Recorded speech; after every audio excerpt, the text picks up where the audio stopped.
Is matter around us pure. Class 9th की science के इस दूसरे chapter is matter around us pure में आपका स्वागत है। इस वीडियो के एंड में इस चैप्टर के इंडेक्स क्वेश्चंस के सॉल्यूशंस और एक्सरसाइजेस के सॉल्यूशंस भी आपको मिल जाएंगे। Is matter around us pure मतलब क्या हमारे आसपास जो मैटर है वो प्योर है। कोई चीज़ प्योर है कि नहीं ये तो हम तब समझ पाएंगे, हम तब बता पाएंगे जब हमें ये पता होगा कि बात किस चीज़ की हो रही है।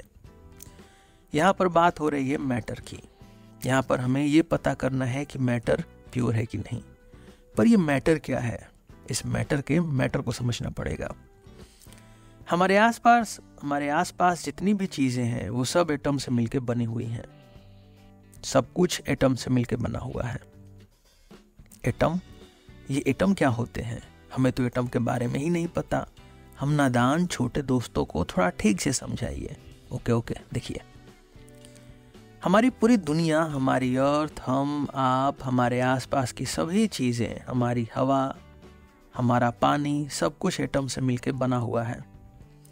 और ये एटम्स जिनसे सब कुछ मिलकर बना हुआ है वो इतने छोटे होते हैं कि इनको आंखों से देख पाना नामुमकिन है। एक नमक के दाने में लगभग 10⁻21 एटम्स हैं, मतलब 10 और उसके पीछे 21 जीरोस। ये बहुत बहुत बड़ा नंबर है। हमें तो एक नमक का दाना ही नहीं दिखता और इस नमक के एक दाने में भी इतने एटम्स होते हैं। हमारे आसपास की चीज़ें भी इन्हीं बहुत छोटे छोटे एटम से मिलकर बनी हैं। और कोई भी चीज़ जो एटम से मिलकर बनी है हम उन्हें मैटर कहते हैं। कोई भी चीज़ जो एटम से मिलकर बनी हुई हो उसे हम मैटर कहते हैं। मतलब हवा भी मैटर है, पानी भी मैटर है, हम भी मैटर हैं, सब कुछ मैटर है। और ये मैटर एटम से मिलकर बना हुआ है और एटम्स ऐसे होते हैं। आपके आने वाले चैप्टर्स में हम एटम्स के बारे में और ठीक से समझेंगे। तो इस मैटर अराउंड अस प्योर में हम हमारे आसपास जो चीज़ें हैं वो प्योर हैं कि नहीं इसको समझेंगे। मेरा नाम है रोहित और ये है सिलेबस विद रोहित। मेरी आने वाली वीडियोस भी आप तक पहुंचती रहे इसके लिए आप इस चैनल को सब्सक्राइब कर सकते हैं। और अगर आपको ये वीडियो पसंद आए तो अपने दोस्तों के साथ शेयर भी कर सकते हैं।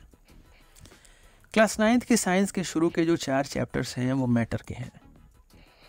फर्स्ट चैप्टर में हमने मैटर इन आवर सराउंडिंग के बारे में पढ़ा कि हमारे आसपास जो मैटर है वो कैसा है, उसकी प्रॉपर्टीज क्या क्या हैं। इस चैप्टर में हम is matter around us pure के बारे में पढ़ेंगे कि ये जो मैटर है जिनसे सब कुछ मिलकर बना हुआ है क्या वो प्योर है या इसमें भी मिलावट है, और प्योर का मतलब साइंस में क्या है। चैप्टर 3 में एटम्स और मॉलिक्यूल्स के बारे में पढ़ेंगे।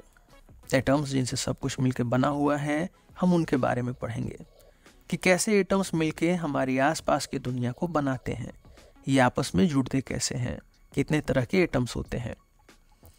चैप्टर 4 में हम स्ट्रक्चर ऑफ द एटम के बारे में पढ़ेंगे कि ये जो एटम्स हैं जिनसे हमारी पूरी दुनिया बनी हुई है वो एटम्स हैं कैसे, वो दिखते कैसे हैं, उनकी खोज कैसे हुई। हम इन सब चीज़ों के बारे में पढ़ेंगे। तो आपके जो शुरू के 4 चैप्टर्स हैं वो सब एटम से रिलेटेड हैं, मैटर से रिलेटेड हैं। और हम जैसे जैसे क्लास 9th की साइंस में आगे बढ़ेंगे हम एटम्स के बारे में ठीक से समझेंगे।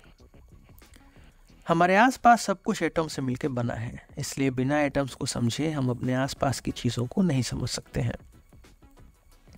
और इसलिए शुरू के 4 चैप्टर्स एनसीईआरटी ने एटम्स के ऊपर ही दिए हैं कि हम साइंस की शुरुआत अपने आसपास की चीज़ों को समझने से शुरू करें। इन्हें बिना ठीक से समझे हम ना 10th की साइंस समझ पाएंगे, न 11th की और ना ही 12th की।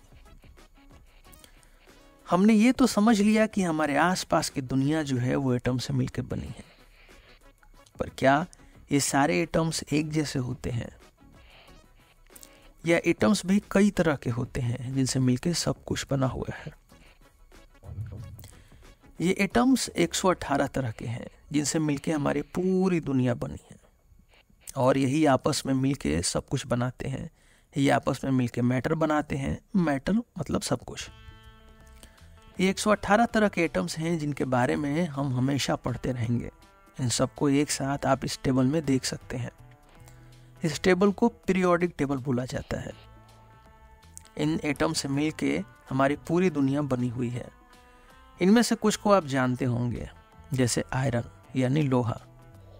लोहा के अपने खुद के एटम्स होते हैं आयरन के एटम। सिल्वर के भी अपने खुद के एटम होते हैं, सिल्वर के एटम्स। गोल्ड के भी अपने खुद के एटम होते हैं, गोल्ड के एटम्स। ये ऑक्सीजन का एटम है जिसको सांस लेके हम जिंदा रह पाते हैं, ये हाइड्रोजन का है। और ऐसे 118 तरह के कुल एटम्स हैं। हमारी पेंसिल की नोक भी एटम से मिलकर बनी हुई है, वहीं जो पेंसिल की लकड़ी होती है वो भी एटम से मिलकर बनी होती है। ये लकड़ी कार्बन, हाइड्रोजन, ऑक्सीजन और कुछ और एटमों से मिलकर बनी हुई होती है। ये हाइड्रोजन का एटम है, ये कार्बन का एटम, ये ऑक्सीजन का एटम और ये नाइट्रोजन का एटम। आपके इस चैप्टर में एनसीईआरटी ने कहीं एटम का जिक्र नहीं किया है, लेकिन एटम को समझे बिना इस चैप्टर को ठीक से समझना मुश्किल है, इसलिए हम यहाँ पर एटम्स की बात कर रहे हैं। कुछ और तरह के एटम्स को आप फोटो के साथ भी देख सकते हैं। ये कोबाल्ट है, इसके भी अपने खुद के एटम्स होते हैं, ये कोबाल्ट के एटम्स। ये निकेल है, इसके भी अपने खुद के एटम्स होते हैं। ये गोल्ड है, इसके अपने खुद के एटम्स होते हैं। ये कैडमियम है, इसके भी अपने खुद के एटम्स होते हैं। तो ऐसे कुल 118 तरह की चीज़ें हैं जिनके अपने खुद के एटम्स होते हैं, जो हमें इस टेबल में देखने को मिल जाते हैं। इन सबको एलिमेंट्स कहा जाता है। ये जो 118 तरह की चीज़ें हैं, जो 118 तरह के एटम्स हैं, ये एलिमेंट्स हैं। वहीं कुछ ऐसी भी चीज़ें होती हैं जिनके अपने खुद के एटम्स नहीं होते हैं, और ये चीज़ें 118 में से कुछ एटम्स को मिला के बनती हैं। जैसे पानी यानी वाटर, इसके अपने खुद के एटम नहीं होते हैं, ये हाइड्रोजन और ऑक्सीजन के एटम से मिलकर बनता है। 2 हाइड्रोजन के एटम और 1 ऑक्सीजन का एटम मिलकर पानी बनाते हैं। लकड़ी यानी वुड के भी अपने खुद के एटम नहीं होते हैं। लकड़ी कार्बन, हाइड्रोजन और ऑक्सीजन के ढेर सारे एटम से मिलकर बनती है। इनके अलावा लकड़ी में कुछ और भी एटम्स होते हैं। तो 118 तरह के एटम्स होते हैं और पूरी दुनिया, पूरा मैटर इन्हीं से बना हुआ है, या इनको मिला के बना हुआ है। आपको याद कुछ भी नहीं करना है, आपको बस देखना है, आपको बस समझना है। ये चैप्टर्स सब आसान है। इस चैप्टर में सवाल है कि is matter around us pure, मतलब क्या सब कुछ प्योर है। अब प्योर क्या है, हम किसे प्योर बोलेंगे, हम किन चीज़ों को बोलेंगे कि ये प्योर है और इनमें मिलावट नहीं है। क्या हम सिर्फ उन चीज़ों को प्योर बोलेंगे जिनके पास अपने एटम्स हैं? तो क्या पानी प्योर नहीं है? अभी आप यहाँ पे फंस सकते हैं। मेन इस चैप्टर में हमें यही समझना है कि प्योर क्या है, हम प्योर किसे बोलेंगे। देखिए, पानी के पास खुद के एटम्स नहीं हैं। पानी हाइड्रोजन और ऑक्सीजन के एटम से मिलकर बना हुआ है।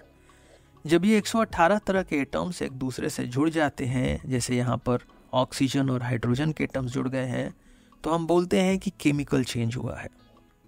क्या हुआ है? केमिकल चेंज हुआ है।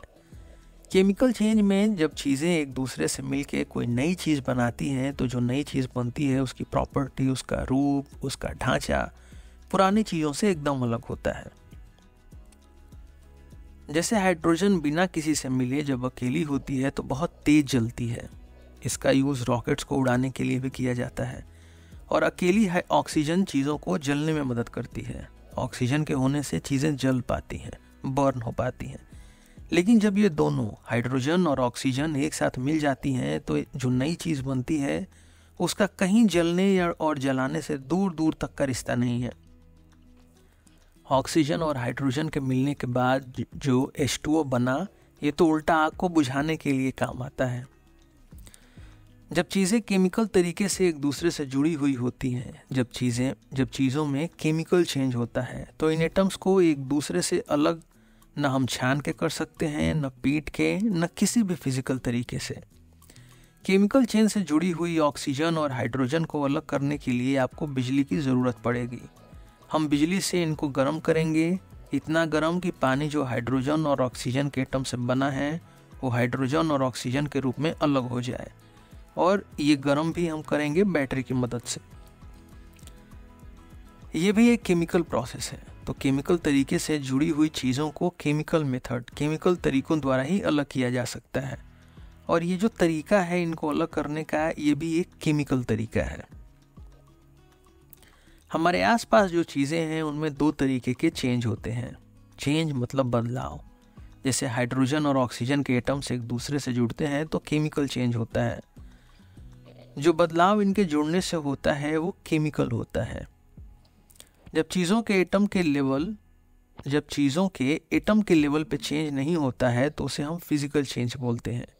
जैसे ये है बर्फ, आइस, अगर ये पिघल के पानी बन जाए या भाप बन जाए तो भी जो पानी या हवा में चली जाए तो भी ये रहेगा तो पानी ही, H2O। इसे आप चाहे गर्म करें, ठंडा करें, ये सब एक फिजिकल चेंज है। लकड़ी को काटने से भी जो लकड़ी है वो तो लकड़ी ही रहेगी, इसमें भी एटम्स के लेवल पे कोई नई चीज़ नहीं बन रही है, इसलिए ये भी एक फिजिकल चेंज है। वैसे ही श्रेडिंग ऑफ पेपर्स यानी कागज़ को छोटे छोटे हिस्सों में फाड़ना, ये भी आपका फिजिकल चेंज है, क्योंकि कोई नई चीज़ नहीं बन रही है। एटम के लेवल पे कुछ भी नहीं हो रहा है, आप किन्हीं दो चीज़ों को मिक्स कर दीजिए, ये भी आपका फिजिकल चेंज है, क्योंकि मिक्स करने से चीज़ों के एटम्स में यहाँ पर कोई फर्क नहीं पड़ रहा। ये जो मार्बल्स दिख रहे हैं मिक्स किए हुए, ये भी एक फिजिकल चेंज है, क्योंकि एटम के लेवल पे ये नहीं कुछ भी हो रहा है। तो ये सब आपके फिजिकल चेंजेस के कुछ एग्जांपल्स हैं। वहीं जो केमिकल चेंजेस हैं उनमें चीज़ों के एटम के लेवल पे बदलाव होता है, और जो नई चीज़ बनती है वो पुरानी चीज़ से बिल्कुल अलग होती है। जैसे जब आप लकड़ी को जला देंगे तो वो जो लकड़ी के एटम्स हैं वो सब ऑक्सीजन से जुड़ के एक नई चीज़ बना लेते हैं और हीट यानी गर्मी निकलने लगती है। जब लकड़ी जल जाती है तो आपको एक नई चीज़ मिलती है, राख, जो लकड़ी से बिल्कुल अलग होती है। तो लकड़ी के जलने से या किसी भी चीज़ के जलने से केमिकल चेंज होता है। चीज़ें तभी जलती हैं जब इनके एटम्स ऑक्सीजन के एटम से जुड़ते हैं, तो बर्निंग ऑफ वुड एक केमिकल चेंज है। जब आप विनेगर यानी सिरके को खाने वाले सोडा में मिलाएंगे तो भी आपको एक नई चीज़ मिलेगी और कार्बन डाइऑक्साइड गैस निकल के बाहर चली जाएगी। सोडा और विनेगर के एटम्स एक दूसरे से मिल जाते हैं, ये एक केमिकल चेंज है। यहाँ पे आप इसका एक फॉर्मूला देख सकते हैं। केले का सड़ना भी एक केमिकल चेंज है। आप बोलेंगे कि यहाँ तो कोई नई चीज़ नहीं बन रही है, तो भी ये केमिकल चेंज हुआ। हाँ, ये भी एक केमिकल चेंज हुआ। असल में केले का जो छिलका है उसे छोटे छोटे कीड़े तोड़ के नई चीज़ बनाते हैं। इस तरीके को डिकम्पोजिशन कहा जाता है। और कहीं भी कोई चीज़ सड़ गई है तो उसका केमिकल चेंज हुआ है और उससे वापस ठीक नहीं किया जा सकता है। तो केले के छिलके हैं उनमें ग्लूकोज होता है, जिसे ये छोटे छोटे कीड़े जिन्हें हम डिकम्पोजर्स कहते हैं वो तोड़ के एल्कोहल और कार्बन डाइऑक्साइड बना देते हैं। मतलब ये एटम के लेवल पे चेंज हुआ, तो ये केमिकल चेंज। पटाखों का फूटना भी केमिकल चेंज है, और जब पटाखे का अंदर का जो बारूद है उसमें आग लग जाती है तो इनके एटम्स एक दूसरे से इतनी तेजी से मिलते हैं कि आग लग जाती है, साउंड आती है, तेज आवाज के साथ रोशनी दिखती है। तो वैज्ञानिकों ने कहा कि साइंस में, विज्ञान में हम उन चीज़ों को प्योर बोलेंगे जो या तो 118 तरह के एटम से बने हों, जिनके अपने खुद के एटम्स हैं, या इन 118 तरह की चीज़ों के अंदर केमिकल चेंज के होने से, एटम में चेंज होने से जो चीज़ें बनेंगी हम उसे प्योर बोलेंगे। और ये दो तरह की चीज़ें, और इसलिए ये दो तरह की चीज़ें प्योर हैं। ये जो 118 तरह के एटम्स हैं जिनके अपने खुद के एटम्स होते हैं उन्हें एलिमेंट्स कहा जाता है। और जब ये 118 तरह के एटम्स आपस में जुड़ के एटम मिलते हैं तो जो नई चीज़ बनाते हैं उसे वैज्ञानिकों ने कंपाउंड नाम दिया, कंपाउंड। तो वाटर आपका कंपाउंड है और इन कंपाउंड्स को भी प्योर बोला गया क्योंकि ये एलिमेंट्स के एटम्स के केमिकल चेंज की वजह से बने हैं। तो प्योर क्या है? ये 118 तरह के एलिमेंट्स और इनके केमिकल चेंज से बनने वाली चीज़ें यानी कंपाउंड्स प्योर हैं। सॉल्ट यानी नमक भी प्योर है। ये सोडियम और क्लोरीन के एटम्स के जुड़ने से केमिकल चेंज की वजह से बना है। वाटर भी है और शुगर भी प्योर है। ये सब कंपाउंड्स के कुछ एग्जाम्पल्स हैं। इनके अलावा मतलब जो चीज़ें प्योर नहीं हैं उन्हें हम मिक्सचर्स बोलते हैं। मिक्सचर्स दो प्योर चीज़ों के फिजिकल चेंज से बनते हैं।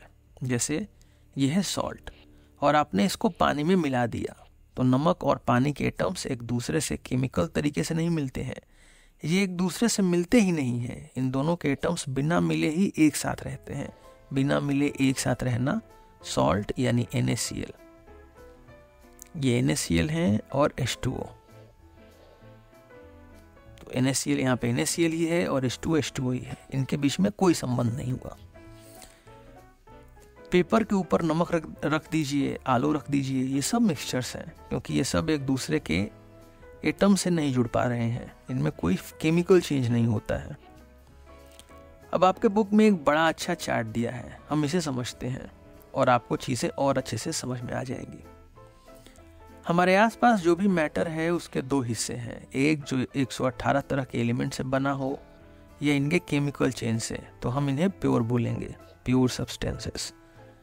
ये जो प्योर सब्सटेंसेस हैं इसमें आपके एलिमेंट्स हैं और कंपाउंड्स। एलिमेंट्स के एग्जांपल्स हैं copper, oxygen, iron, hydrogen, cobalt, nickel, gold etc।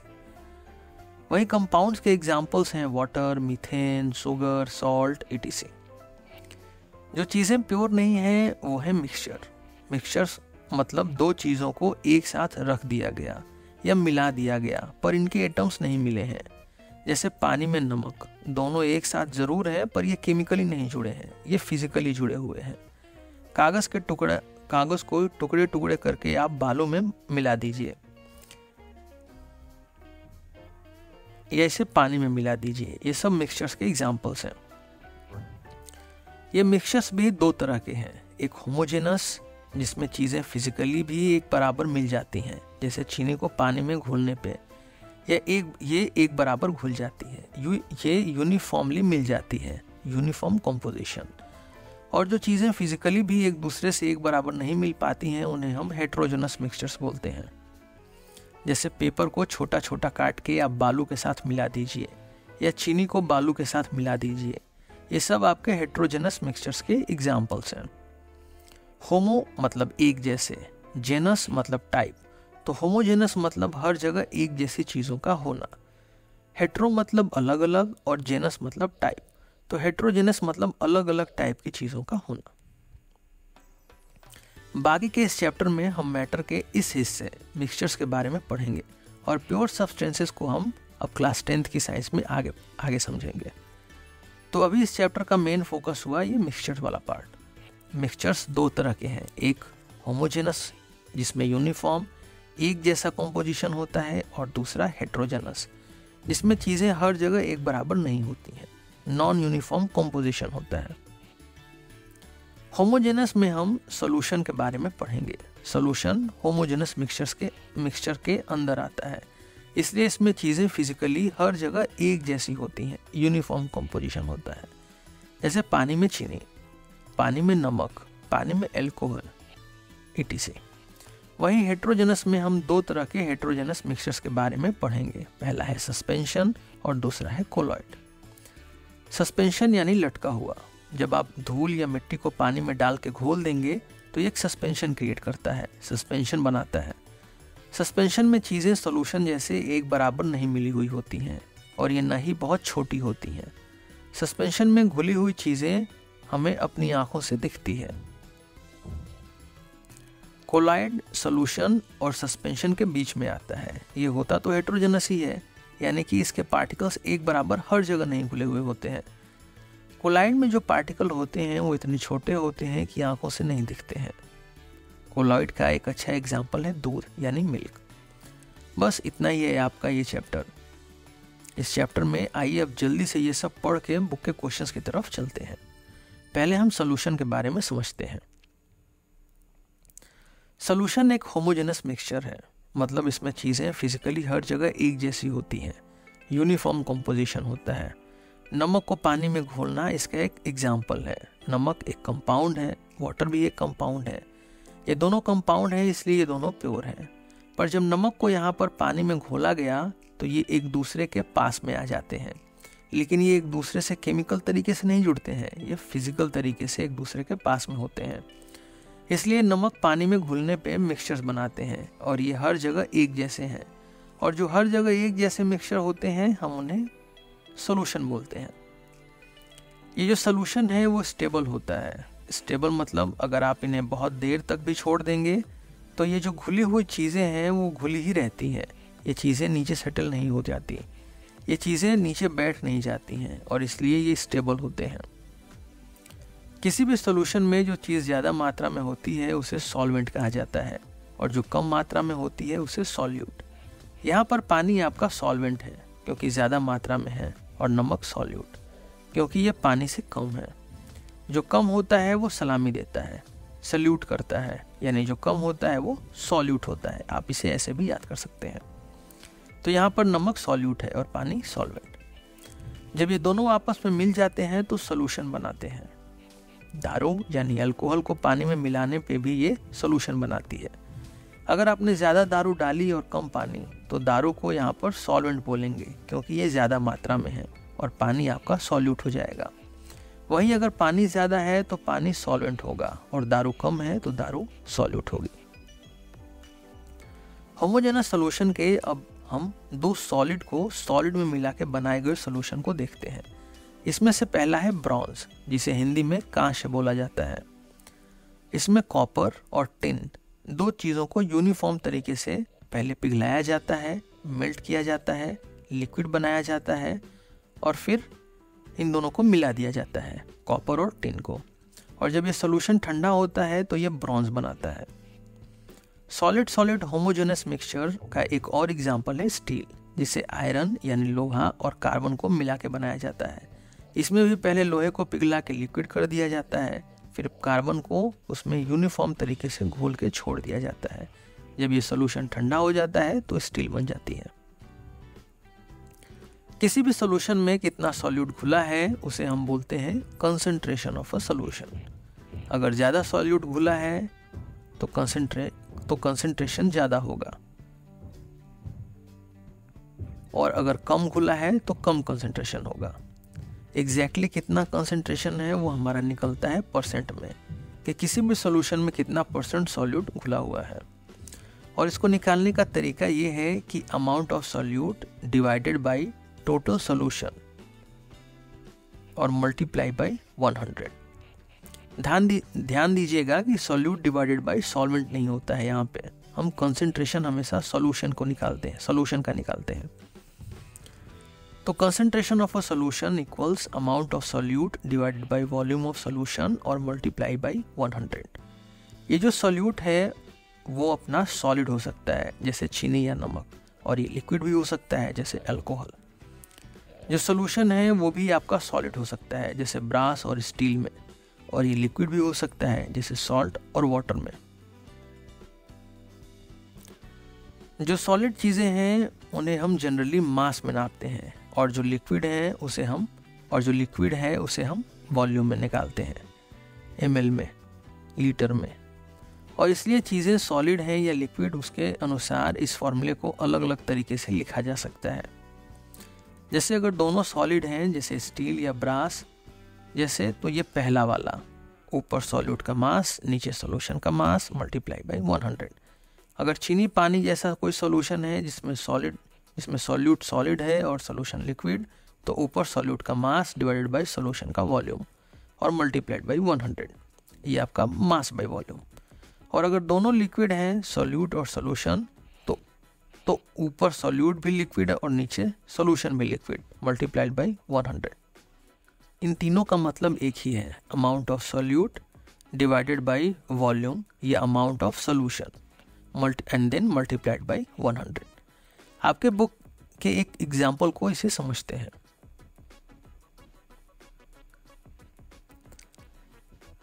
A solution contains 40 grams of common salt in 320 grams of water. Calculate the concentration in terms of mass by mass percentage of the solution. हमें एक solution दिया है जिसमें 40 ग्राम हमारा common salt है और 320 gram water है solvent. हमें जो इस कंसंट्रेशन है इसका मास बाय मास में हमें इसका कंसंट्रेशन निकालना है। तो हमें पता है कि मास ऑफ सॉल्यूट क्या है 40 ग्राम्स, मास ऑफ सॉल्वेंट जो वाटर का है वो कितना है 320 ग्राम्स। तो हम मास ऑफ सॉल्यूशन हमारा कितना होगा, जो हमारा सॉल्यूशन होगा उसका वजन जो सॉल्यूट है जिसको घोला गया और जिसमें घोला गया इन दोनों को जोड़ने से आएगा। तो 40 ग्राम प्लस 320 ग्राम ये आएगा आपका 360 ग्राम। मास परसेंटेज ऑफ सॉल्यूशन का क्या फॉर्मूला है कि ऊपर आपका सॉल्यूट रहेगा, नीचे सॉल्यूशन रहेगा, सॉल्वेंट नहीं रहेगा। देखिए सॉल्यूट और सॉल्यूशन मल्टीप्लाइड बाय 100। तो यहाँ पे सॉल्यूट क्या है आपका 40 ग्राम्स दिया हुआ है salt, divided by solution. Solution कितना होगा, जो आपका पानी का वजन है और सॉल्ट का वजन 320 और 40 360, तो डिवाइड बाई 360 मल्टीप्लाइड बाई 100। जब आप इसको करेंगे सॉल्व तो आपका आएगा 11.1%। तो हमने कंसंट्रेशन ऑफ अ सॉल्यूशन को डिटेल में समझ लिया। एक और चीज़, अगर आप पानी में नमक या चीनी घोलते रहेंगे तो ऐसा तो है नहीं कि आप जितना मर्जी उतना नमक घोल दीजिए और सब घुल जाएगा। एक लिमिट आती है किसी भी सॉल्यूशन में जब और नमक नहीं घुल सकता है, या अगर सॉल्यूशन चीनी और वाटर का है तो और चीनी नहीं घुल सकती है। इनके घुलने की एक लिमिट होती है जिसे सैचुरेशन लिमिट कहा जाता है, और जब नमक, चीनी या दूसरे सॉल्यूट इसे पार करने लगते हैं, इसके ऊपर जाने लगते हैं, तो घुलना बंद हो जाता है और ये सॉल्यूशन के नीचे जाके सेटल होने लगते हैं।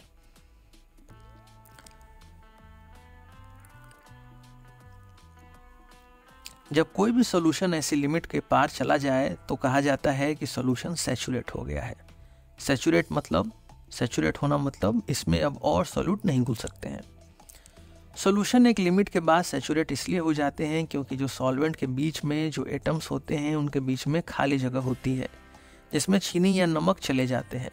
पर जब ये खाली जगह नमक और चीनी के कंपाउंड्स ले लेते हैं तो जो नए नमक चीनी आती हैं उसे कहीं जाने की जगह नहीं मिलती, कहीं जाने की जगह नहीं बचती, इसलिए वो मुंह लटका के नीचे सेटल हो जाती हैं।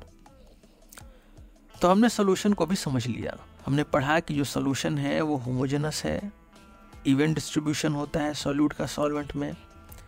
ये जो सॉल्यूशन होता है वो ट्रांसपेरेंट भी होता है, इसके आर पार देखा जा सकता है। सॉलिड वालों को छोड़ के ट्रांसपेरेंसी में clear, allowing light to pass through, light को जाने देते हैं। जो पार्टिकल का साइज होता है, जो घुले हुए पार्टिकल्स होते हैं वो बहुत छोटे होते हैं, वेरी स्मॉल पार्टिकल, एटम के लेवल तक छोटे होते हैं। हमने मिक्सचर्स में होमोजेनस को पढ़ लिया और इसमें सॉल्यूशन को। अब हेटेरोजेनस के सस्पेंशन और कोलाइड को समझते हैं। सस्पेंशन यानी लटकी हुई चीज। जब आप धूल या मिट्टी को पानी में डाल के घोल देंगे तो ये एक सस्पेंशन क्रिएट करता है, सस्पेंशन बनाता है। सस्पेंशन में चीजें सॉल्यूशन जैसे एक बराबर नहीं मिली हुई होती हैं और ये नहीं सॉल्यूशन जितनी छोटी होती हैं।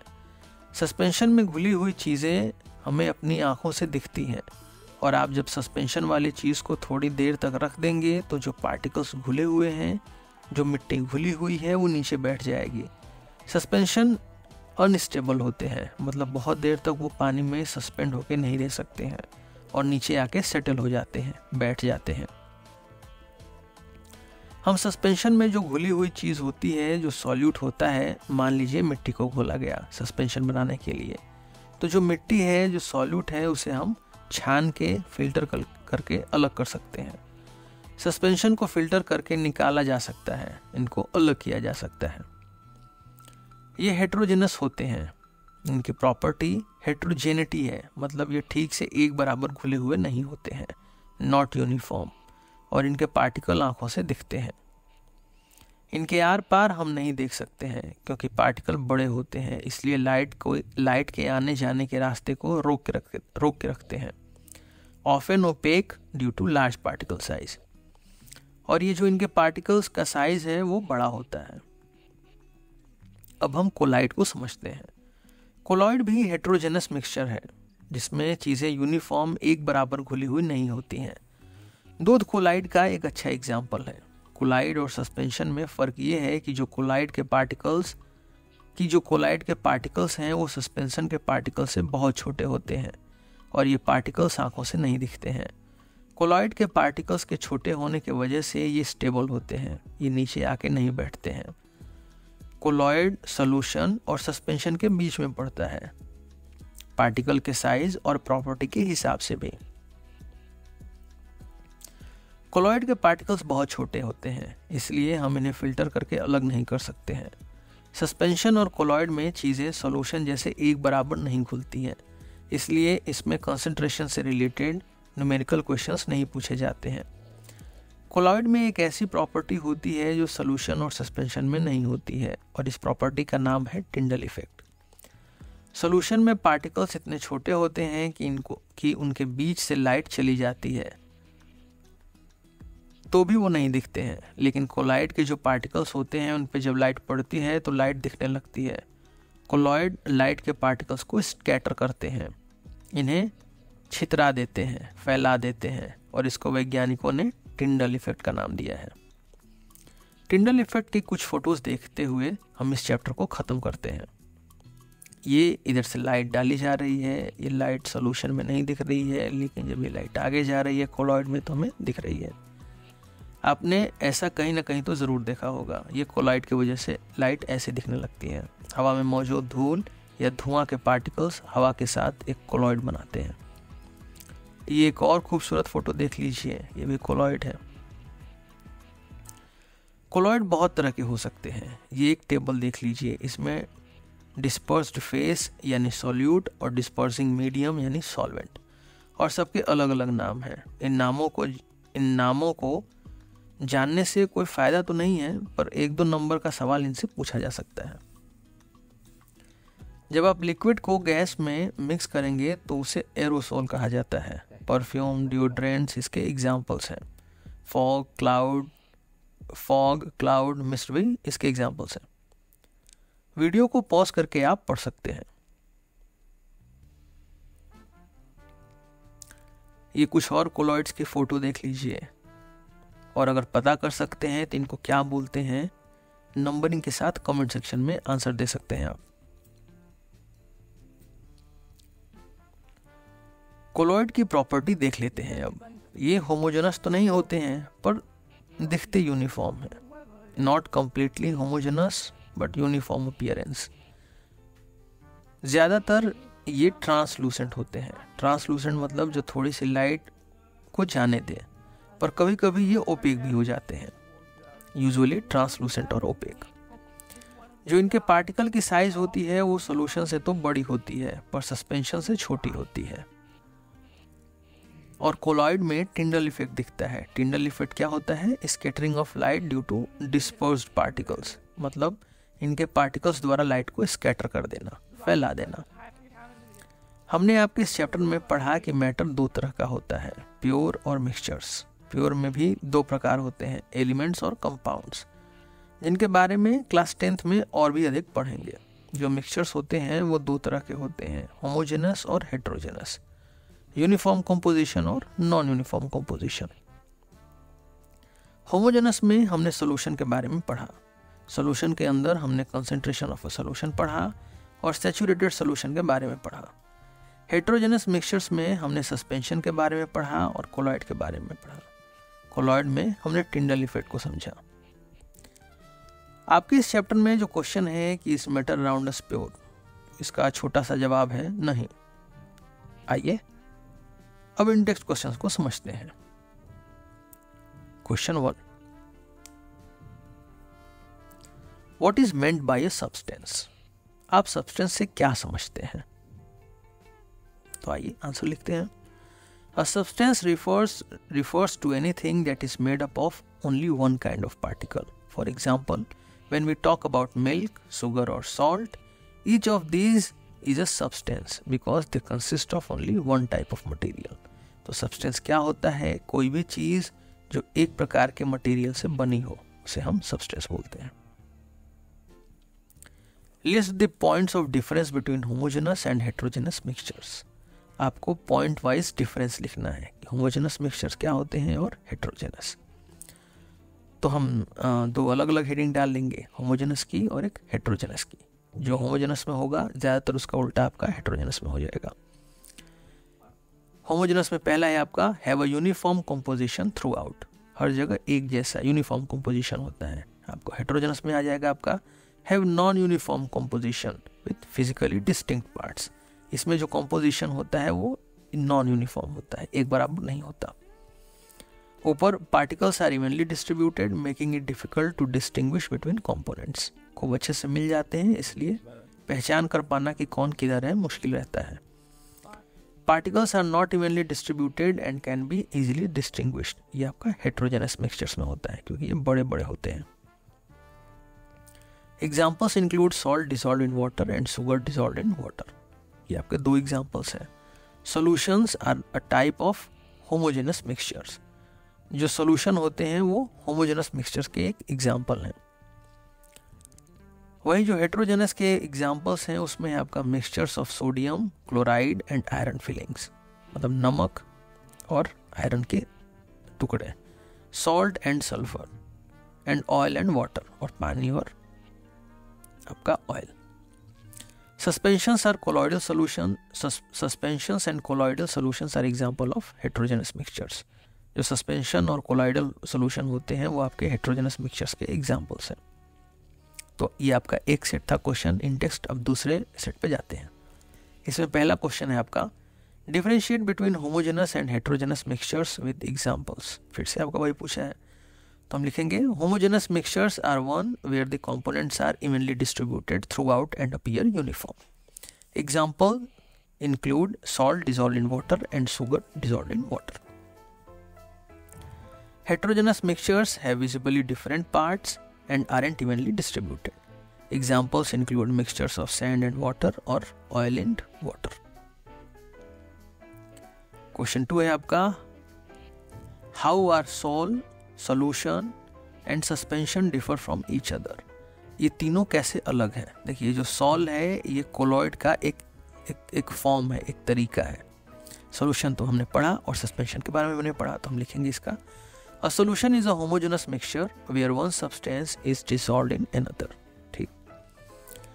A sol is a colloidal solution where solid particles are evenly distributed in a liquid. तो जितने भी सॉल होते हैं एक कोलॉइडल का एक तरीका है जिसमें जो सॉलिड पार्टिकल्स होते हैं वो एक बराबर लिक्विड में घुले हुए होते हैं। A suspension is a heterogeneous mixture where solid particles are suspended in a liquid but not dissolved. Suspension क्या होता है? एक हेट्रोजेनस मिक्सचर है जिसमें जो सॉलिड पार्टिकल्स हैं वो सस्पेंडेड रहते हैं, लटके हुए रहते हैं किसी लिक्विड में, लेकिन ये खुले हुए नहीं रहते हैं। तीसरा है आपका to make a saturated solution 36 gram of sodium chloride is dissolved in 100 grams of water at 293 K. Find its concentration at this temperature. देखिए यहाँ पर टेम्परेचर की बात इसलिए की गई है क्योंकि अगर आप टेम्परेचर बढ़ा देंगे तो जो सोल्यूशन होता है सैचुरेशन लेवल उसका बढ़ जाता है, और अगर कम करेंगे तो घट जाता है। यहाँ पे बोला है कि जितना टेम्परेचर था उतने पे ही करना है, तो इसका ये मतलब कि हम आराम से जो हमने फॉर्मूला पढ़ा हम उसमें वैल्यू पुट कर देंगे तो हमारा आ जाएगा। So to find concentration we use the formula by mass, formula for mass by mass percentage of a solution. हमने इसके बारे में पढ़ा कि जो सोल्यूट का जो मास होगा डिवाइडेड बाय सॉल्यूशन का mass multiplied by 100। So mass percentage of solution, ये इसका फॉर्मूला। गिवन हमें क्या दिया है कि जो सोल्यूट का मास है मतलब जो नमक है वो कितना है? 36 ग्राम है। सोडियम क्लोराइड नमक का फॉर्मूला होता है। पानी कितना है? 100 ग्राम है। तो सोल्यूशन का टोटल कितना मास होगा, वजन?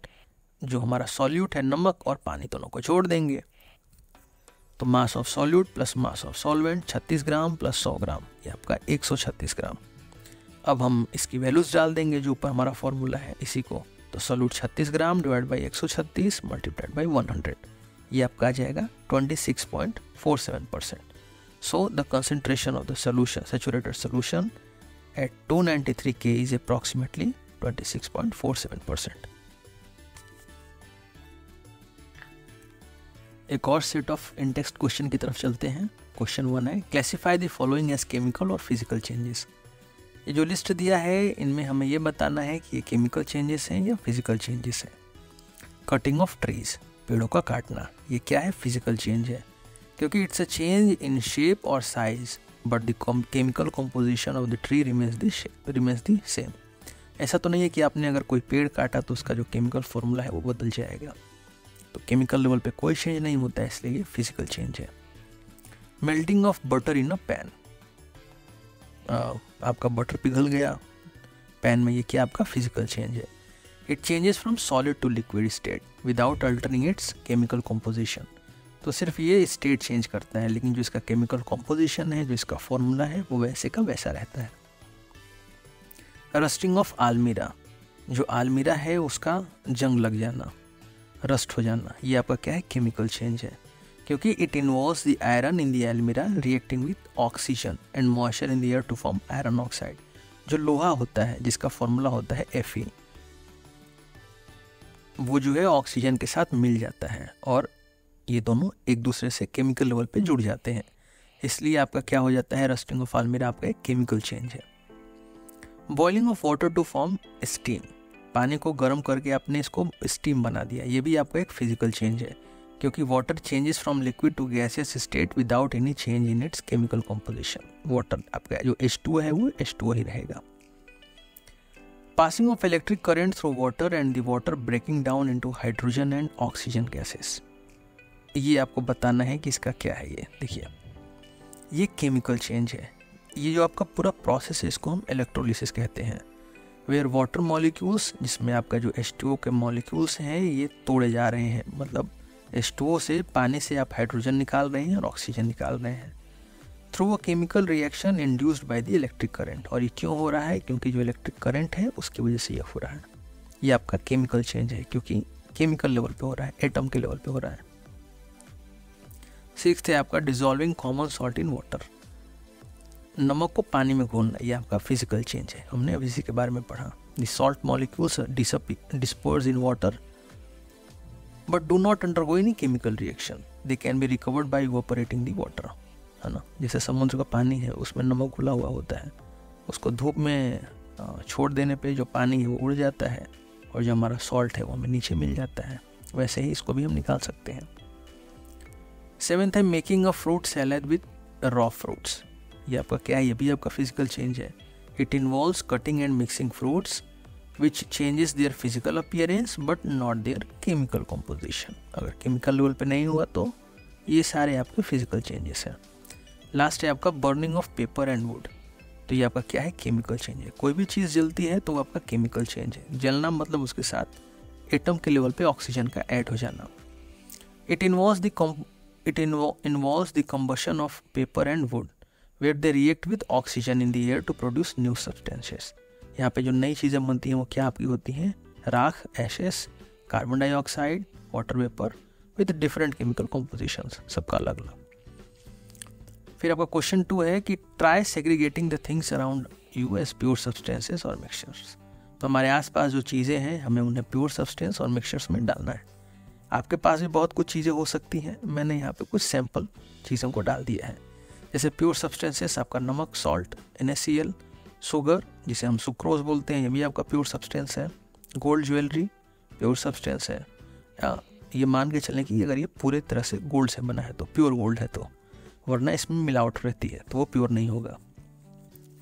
डायमंड आपका क्या है, ये भी प्योर सब्सटेंस है। ऑक्सीजन गैस ये भी प्योर है। कॉपर वायर ये भी प्योर है।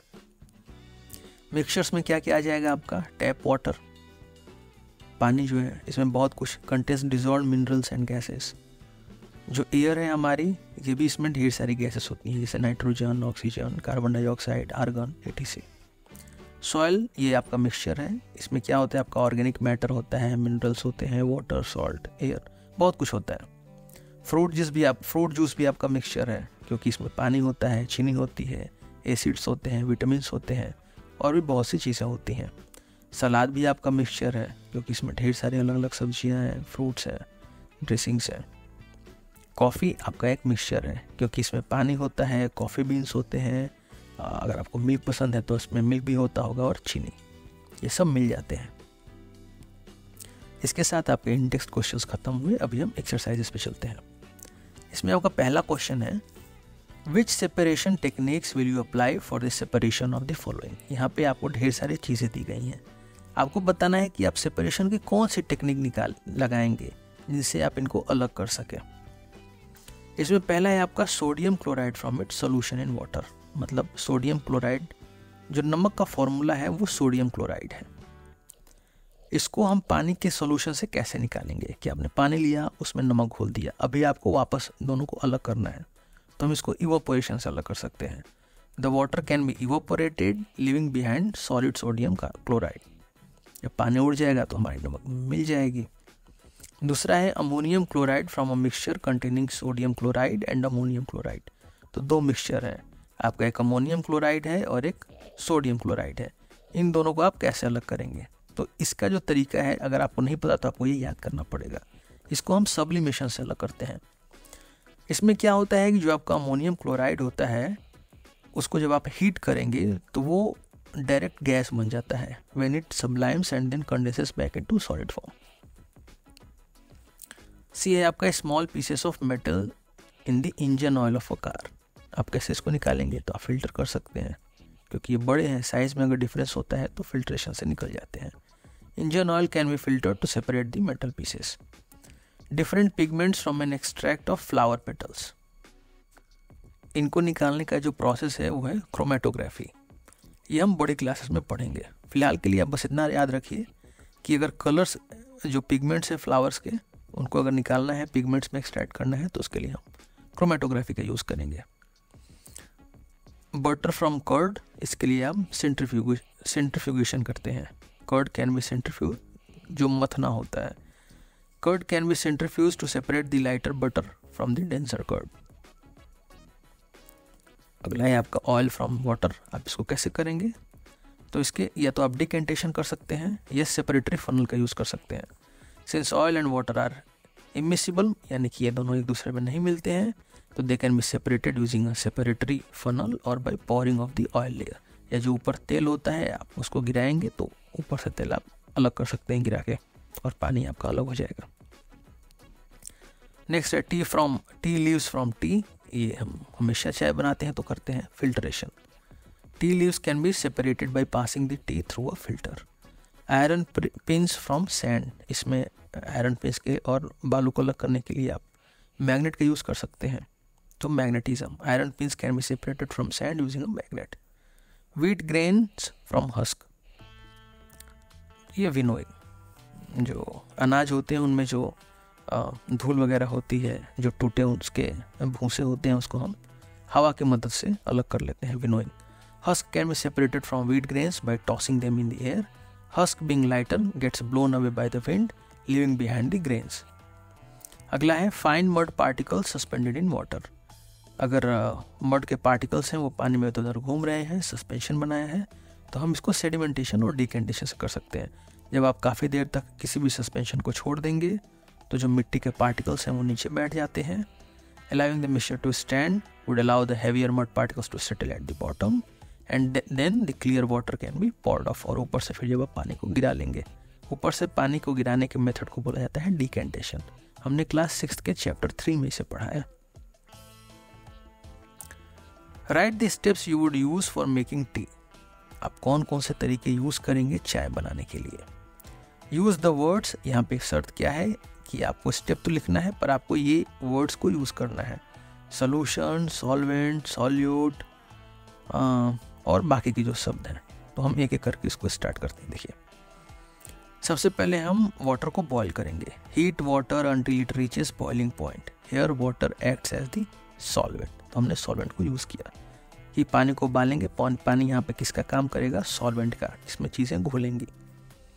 Add tea leaves to hot water. उसके बाद जो पत्तियाँ हैं चाय की, हम उसको पानी में डालेंगे। Once the water is boiling add tea leaves to it. Tea leaves contain soluble compounds.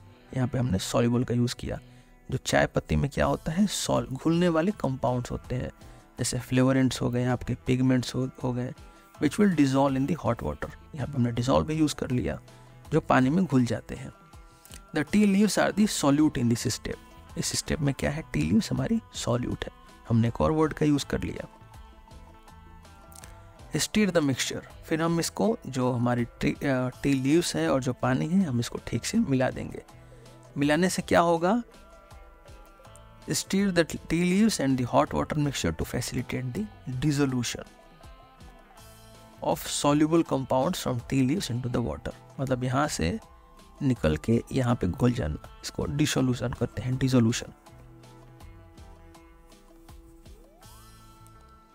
Next है आपका स्टीप द टी। फिर क्या करेंगे हम, allow the tea leaves to steep in the hot water for a few minutes. कुछ देर तक हम इसको छोड़ देंगे।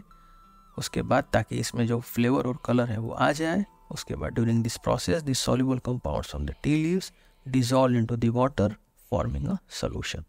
जो इसके सॉल्युबल कंपाउंड्स थे वो इसमें घुल गए और ये हमारा एक क्या बन गया, सॉल्यूशन बन गया। Filter the tea. अब बन गया तो हम चाय को छानेंगे। Pour the tea through a filter to separate the tea leaves. यहाँ पे हमारा इनसॉल्युबल रेसिड्यू ये भी हमने यूज़ कर लिया। From the tea solution, filtrate, इसको हम फिल्ट्रेट बोलेंगे। The filter retains the tea leaves as residue while the filtered liquid is the tea solution। उसके बाद सर्व द टी, बन गई चाय भाई, दे दीजिए। Pour the filtered tea solution into cups and serve। The tea solution is ready to drink, containing dissolved flavorants and pigments from the tea leaves। अगला question है, Pragya tested the solubility of 3 different substances at different temperature। Pragya ने क्या किया कि solubility check किया। solubility क्या होती है कि 100 ग्राम ऑफ वाटर में कितनी चीज़ें कितने ग्राम से घुल सकती हैं। तो Pragya tested the solubility of 3 different substances at different temperatures, अलग अलग तापमान पे इन्होंने किया। एंड कलेक्टेड द डेटा, और जो इनका डेटा आया उन्होंने एक टेबल बना के यहाँ पे आपको दिखा दिया है। इस टेबल से आपके 3 सवाल पूछे गए हैं। आप एक बार इस टेबल को देख लीजिए। इसमें आपका क्या है, सब्सटेंस डिजॉल्व, कौन सी चीज़ें घुली हैं, किस टेम्परेचर पे घुली हैं और कितनी घुली हैं। ये जो सॉल्युबिलिटी है 21 ग्राम घुली है इतने टेम्परेचर पर, ये वाली चीज़ 100 ग्राम पानी में। वहीं जब आपका टेम्परेचर बढ़ा तो ये बढ़ती चली गई। वैसे ही आपके बाकी के जो यहाँ पे कंपाउंड्स हैं उनके साथ भी है। तो पहला क्वेश्चन जो आपसे पूछा गया है वो ये है कि what mass of potassium nitrate would be needed to produce a saturation solution of potassium nitrate in 50 grams of water. ये बोल रहे हैं कि कितना अमाउंट चाहिए, कितना ग्राम हम लेंगे कि 50 ग्राम में 313 डिग्री, जो 313 केल्विन का तापमान है, उस पर 50 ग्राम में जो हमारा सॉल्यूशन है वो सैचुरेट हो जाए, मतलब और ना घुले। यहाँ पे कितना दिया हुआ है, देखिए ये 100 ग्राम में दिया है आपका कि ये 62 ग्राम घुलेगा, तो 50 ग्राम के लिए हम इसका आधा कर देंगे। Given that the solubility of potassium nitrate in 100 grams of water at 313 K is 62 grams, we can use a simple relationship. If we have half the amount of water, we'll have half the amount of dissolved potassium nitrate. So if 100 grams of water can dissolve 62 grams of potassium nitrate, then 50 grams of water can dissolve half of the amount.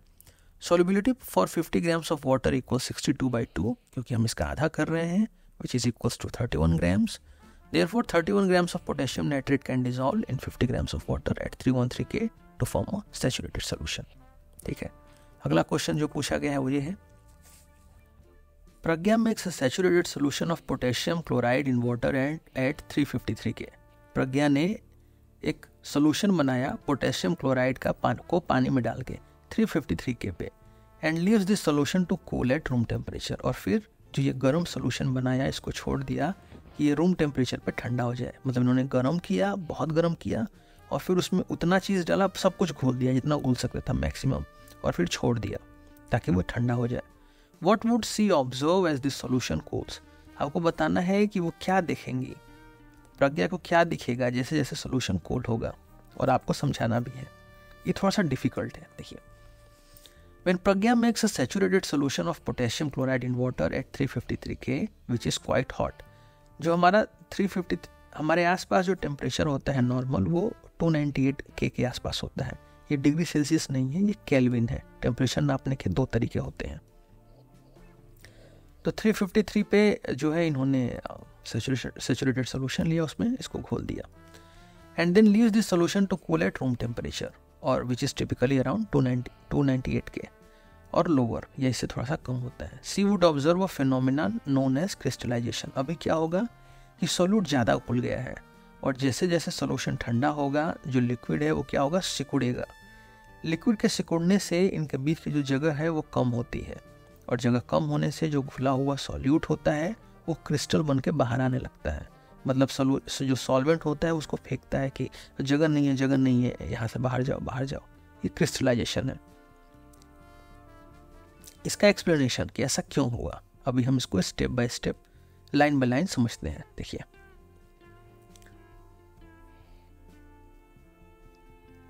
at 353 K, the water can dissolve a higher amount of potassium chloride, forming a saturated solution where no more potassium chloride can dissolve. As the solution cools down to room temperature, the solubility of potassium chloride decreases. This means that the water can no longer hold as much potassium chloride in solution as it could at the higher temperature. When the solubility limit is exceeded due to the decrease in temperature, the excess potassium chloride starts to come out of the solution in the form of solid crystals.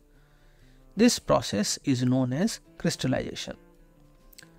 Pragya would observe solid crystals of potassium chloride forming at the bottom of the container or on the sides as the solution cools down.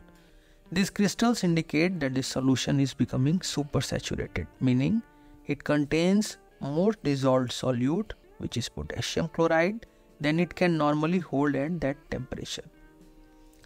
The rate of crystallization may vary depending on factors such as the rate of cooling, agitation of the solution, and presence of impurities. However, eventually all the excess potassium chloride will come out of the solution, leaving behind a clear solution with no visible crystals. तो अगर आपने ज़बरदस्ती किसी भी solution में ज़्यादा solute घोल दिया, उसको गर्म करके सैचुरेट कर दिया, तो जब वो ठंडा होगा तो क्या होगा कि जो भी एक्सेस है उसको वो क्रिस्टल के फॉर्म में बाहर निकाल देगा या नीचे बॉटम पे उसके सेटल हो जाएंगे। सी पार्ट है आपका, find the solubility of each salt at 293 K। और दूसरा इसका पार्ट है which salt has the highest solubility at this temperature. आपको बताना है कि सॉल्युबिलिटी 293 K पे जो है वो कितनी है।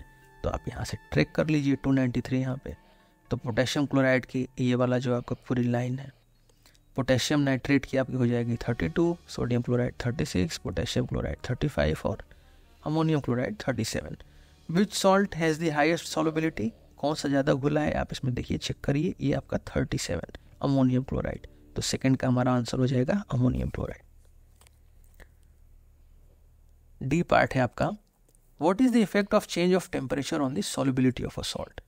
कि अगर टेम्परेचर को चेंज करेंगे तो जो सॉल्ट हमारी घुली हुई है उस पर क्या असर होगा, उसकी सॉल्युबिलिटी पे, उसके घुलने पे। देखिए, temperature affect solubility. Changes in temperature can impact how much of a salt can dissolve in water. Increase in temperature often increases solubility. Higher temperature usually result in more salt being able to dissolve in water. ऐसा इसलिए होता है क्योंकि जब चीज़ें गर्म होती हैं तो वो फैलने लगती हैं, उनकी काइनेटिक एनर्जी, हमने चैप्टर 1 में इसके बारे में पढ़ा है। जब वो बड़ी होती है, उनके बीच की जो जगह होती है वो बढ़ने लगती है, उनके जो स्पीड है वो बढ़ने लगता है, इसलिए वो ज़्यादा डिज़ोल्व कर पाती हैं। जब ये चीज़ें वहीं ठंडी होने लगती हैं तो इसका उल्टा होता है, ठंडी होने से चीज़ें कम डिज़ोल्व होती हैं। So higher temperatures usually result in more salt being able to dissolve in water. Lower temperatures typically lead to less salt being able to dissolve in water. Question 4 में आपको explain the following giving examples. आपको बताना है कि ये क्या है और एग्जांपल्स देने हैं। Saturated solution, pure substance, colloid और सस्पेंशन। हम एक एक करके देखते हैं। सैचुरेटेड सोल्यूशन के बारे में, इसकी डिफिनीशन क्या है हमें एक्सप्लेन करना है।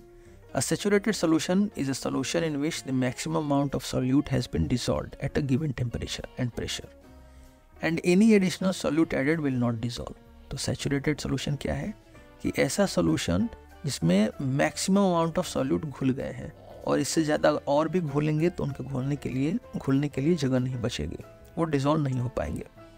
Example, when you add sugar to a cup of hot tea and keep stirring until no more sugar dissolves, you have a saturated solution of sugar in tea. If you try to add more sugar but it doesn't dissolve, the solution is saturated. आप चाय में घुलते रहिए चीनी घुमा के, एक समय आएगा जब और चीनी नहीं घुलेगी। जब चीनी और नहीं घुल पाएगी तो आप बोलिएगा कि ये जो चाय है ये हमारी सैचुरेट हो गई। पर बड़ा सवाल ये है कि वो चाय को पिएगा कौन। खैर ठीक है। बी पार्ट है आपका प्योर सब्सटेंस। प्योर सब्सटेंस क्या है आपका? A pure substance is a material that consist of only one type of particle and has constant composition through out. It can not be separated into simpler substances by physical means, है ना। 118 तरह की जो elements हैं हमारे और उनसे बनने वाले कंपाउंड्स जोड़ के केमिकल तरीके से, वो हमारे प्योर सब्सटेंस है। एग्जाम्पल्स में आपके आ जाएंगे एलिमेंट्स, गोल्ड आपका जिसे एयू बोला जाता है, और ऑक्सीजन, ये आपके प्योर सब्सटेंसेस हैं because they are made up of only one type of atom और मॉलिक्यूल। सी है आपका कोलॉइड। कोलॉइड क्या है? A colloid is a mixture in which one substance is dispersed evenly throughout another substance. but the particles are not fully dissolved. Colloids have particles larger than those in solutions but smaller than those in suspension. Colloid क्या है? एक mixture है जिसमें एक substance जो है वो dispersed हो जाती है किसी दूसरे सब्सटेंस में, लेकिन पार्टिकल्स पूरी तरीके से घुल नहीं पाते हैं। कोलॉइड्स के जो पार्टिकल्स होते हैं वो सॉल्यूशन से तो बड़े होते हैं लेकिन सस्पेंशन से छोटे होते हैं। इसका एग्जांपल हमारा मिल्क है, इसमें फैट जो है वो डिस्पर्स्ड हुआ रहता है, घुला हुआ रहता है throughout the liquid. The fat particles are not dissolved but remain suspended in the milk, वो नीचे भी नहीं बैठते हैं। अगला है suspension. A suspension is a heterogeneous mixture in which particles are dispersed throughout a fluid but are large enough to settle out over time. Suspension may appear cloudy or opaque. Suspension क्या है? जो लटके हुए होते हैं और थोड़ी देर में वो नीचे बैठ जाते हैं। एग्जाम्पल आपका मडी वाटर है। Muddy water is a suspension because the particles of mud are dispersed throughout the water but eventually settle to the bottom if left undisturbed. Similarly, Italian salad dressing जो है ये भी आपका suspension है with oil and vinegar. If left untouched, the oil eventually rises to the top. अब सवाल है कि इसको कौन खाएगा? ठीक है, तो फिफ्थ है आपका classify each of the following as a homogeneous or heterogeneous mixture. Soda water, wood, air, soil, vinegar, filter tea. आपको बताना है कि ये homogeneous है या heterogeneous है। सोडा वाटर क्या है? आपका homogeneous mixture है। क्यों? क्योंकि the dissolved carbon dioxide gas is evenly distributed throughout the water. अच्छे से घुली हुई होती है, एक बराबर। लकड़ी क्या है आपका? देखिए, लकड़ी जो है वो आपका heterogeneous है क्योंकि ये इसमें ढेर सारी चीज़ें होती हैं। सेलुलोज होता है, लिनिन होती है, और भी ऑर्गेनिक कंपाउंड्स होते हैं जो कि बराबर डिस्ट्रीब्यूट नहीं हुए होते हैं, इसलिए वुड आपका हेट्रोजेनस है। एयर आपका होमोजेनस मिक्सचर है क्योंकि नाइट्रोजन, ऑक्सीजन, कार्बन डाइऑक्साइड सब कुछ एक बराबर मात्रा में घुला हुआ होता है। सॉइल आपका हेट्रोजेनस मिक्सचर है, contains a variety of substances such as mineral, organic matter, water, air which are not uniformly distributed. Vinegar आपका क्या है? ये भी होमोजेनस मिक्सचर है क्योंकि इसमें एसिटिक एसिड को पानी में घुलाया जाता है, पानी में मिलाया जाता है और ये यूनिफॉर्म तरीके से मिक्स होते हैं। फिल्टर टी आपका होमोजेनस मिक्सचर है क्योंकि after filtration the dissolved tea solids are evenly distributed throughout the liquid, क्योंकि छानने के बाद जो है वो बराबर घुल जाते हैं। फिर एक क्वेश्चन है कि how would you confirm that a colourless liquid given to you is pure water. आपको एक लिक्विड दिया गया है जिसके पास कोई कलर नहीं है, एकदम पानी जैसा है, आपको चेक करना है कि ये पानी है कि नहीं। आप कैसे कंफर्म करेंगे? अब इसके कई तरीके हैं, अभी हम यहाँ पे साइंस वाले तरीकों की बात करेंगे। देखिए, आप देख के बता सकते हैं। We usually inspect the liquid for any impurities such as particle, sediment और discolouration. Pure water should appear clear and transparent without any visible solids और फॉरेन सब्सटेंसेस। बेसिक। उसके बाद हम इसको सूंघेंगे। अगर we smell the liquid to detect any unusual और characteristic odours. Pure water typically has a neutral odour, so any strong और unusual smells could indicate the presence of impurities. अगर इसके अलावा कुछ मिला हुआ है, स्मेल आएगी तो कुछ मिला हुआ है भाई। फिर हम वैसे ये तो एसिड भी हो सकता है, रिकमेंडेड नहीं है, पर हमें जूम करने की सेफ है ये, इसलिए हम इसको जीभ से भी टेस्ट कर सकते हैं ये कैसा है थोड़ा सा। Pure water should taste like pure water, clean and neutral without any distinct flavour of aftertaste. लेकिन हम केमिकल टेस्ट कर सकते हैं। ढेर सारे तरीके हैं, हम इसको उबाल के चेक कर सकते हैं कि इतने टेम्परेचर पे ये उबल रहा है कि नहीं उबल रहा है। फिर हम इसकी डेंसिटी भी नाप सकते हैं। ये सब आपके कई तरीके हैं इसको करने के। अगला क्वेश्चन है आपका, विच of the following materials fall in the category of a pure substance. ये आपको यहाँ पे दिया गया है, आपको बताना है कि इसमें से कौन कौन से प्योर सब्सटेंस है। तो हमें पता है कि ice, iron, hydrochloric acid, calcium oxide, mercury, ये सब क्या है? प्योर सब्सटेंस है, क्योंकि ये या तो ये 118 तरह के जो हमारे एलिमेंट्स हैं उनसे बने हैं या उनको केमिकल तरीके से जोड़ने से बने हैं। मिल्क आपका बिल्कुल नहीं है, आपका जो A, C, D, E और F के अलावा आपके जो है वो मिक्सचर्स है। फिर 8th है आपका, identify the solutions among the following mixtures. आपको इसमें से बताना है कि सॉल्यूशन कौन है। सॉइल, सी वाटर, एयर, कोल, सोडा वाटर, इसमें आपका सी वाटर, एयर और सोडा वाटर सॉल्यूशन है। These mixtures are homogeneous in nature, where one or more substances are uniformly dissolved or dispersed in other substance. In seawater, various salts and minerals are dissolved in water, forming a homogeneous solution. Similarly, air is a mixture of gases, primarily nitrogen, oxygen, carbon dioxide, and other trace gases, which are uniformly mixed in the atmosphere. Soda water consists of carbon dioxide gas dissolved in water, creating a homogeneous mixture. 9th है आपका, Which of the following will show Tyndall effect? इनमें से जो list है, salt solution, milk, copper sulphate solution, starch, इसमें से कौन सा आपको टिंडल इफेक्ट दिखाएगा?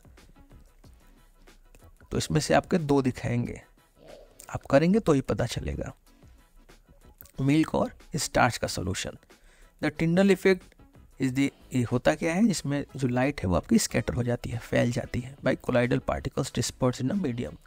Milk and starch solution contain colloidal particles that are large enough to scatter light, making the beam of light visible. Salt solution and copper sulfate solution, on the other hand, consist of dissolved ions or molecules that are too small to scatter light significantly, क्योंकि ये solution है, so they do not exhibit the Tyndall effect. Question 10 है, classify the following into elements, compounds and mixtures. हमें बताना है कि इनमें से कौन से एलिमेंट्स हैं, कौन से कंपाउंड्स हैं और कौन से मिक्सचर्स हैं। सोडियम क्या है, हमारा एलिमेंट है। सॉयल मिक्सचर है, इसमें कई चीज़ें मिली हुई होती हैं। शुगर सोल्यूशन हमारा मिक्सचर है, क्योंकि चीनी घुली हुई है पानी में। सिल्वर हमारा एलिमेंट है, 118 में से सिल्वर भी आता है।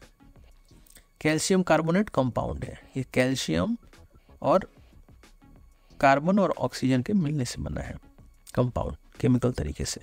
टिन ये हमारा एलिमेंट है। सिलिकॉन भी हमारा एलिमेंट है। कोयला क्या है, मिक्सचर है। हवा भी हमारी मिक्सचर है। साबुन भी मिक्सचर है। मीथेन हमारी कंपाउंड है। मीथेन कार्बन और हाइड्रोजन को मिला के बनती है केमिकल तरीके से। कार्बन डाइऑक्साइड भी हमारा कंपाउंड है। कार्बन और ऑक्सीजन जब मिलते हैं तो कंपाउंड बनाते हैं। ब्लड हमारा क्या है, मिक्सचर है, किसी एक चीज से मिलकर नहीं बना हुआ होता है। लास्ट क्वेश्चन है आपकी बुक का, which of the following are chemical changes, इनमें से कौन से केमिकल चेंजेस है? Growth of a plant, rusting of iron, mixing of iron filings and sand, cooking of food, digestion of food, freezing of water, burning of a candle. देखिए, rusting of iron, cooking of food, digestion of food और burning of a candle आपके chemical changes हैं। क्यों? देखिए, formation of iron oxide due to the reaction of iron with oxygen, यहाँ पे iron के साथ ऑक्सीजन केमिकल तरीके से जुड़ जाती है, इसलिए केमिकल चेंज है। Chemical reactions alter the composition, यहाँ पे जब खाना बनता है तो उसका जो कॉम्पोजिशन है वो बदल जाता है। टेस्ट, टेक्सचर ऑफ फूड जो है वो गर्म करने से आपस में कुछ नई चीज़ बना लेते हैं। केमिकल रिएक्शंस होते हैं आपके। डाइजेशन ऑफ फूड, डाइजेशन में क्या होता है, जो आपके कॉम्प्लेक्स मॉलिक्यूल्स होते हैं बड़े बड़े, जैसे आपके कार्बोहाइड्रेट, प्रोटीन्स, ये सब छोटे छोटे में टूटते हैं। अमीनो एसिड में टूटते हैं, आपके ग्लूकोज में टूटते हैं, इनका केमिकल लेवल पे होता है, तो ये आपका केमिकल चेंज है। Burning of a candle, burning of a candle में क्या होता है, जो वैक्स होता है, combustion of wax to produce carbon dioxide, वो जलती है तो हमें उजाला मिलता है, कार्बन डाइऑक्साइड निकलती है, water vapour and heat accompanied by light. इसके साथ आपका chapter 2 is matter around us pure खत्म हुआ। देखने और समझने के लिए धन्यवाद। अगर आपको ये वीडियो पसंद आया तो आप इसे लाइक कर सकते हैं। Thank you.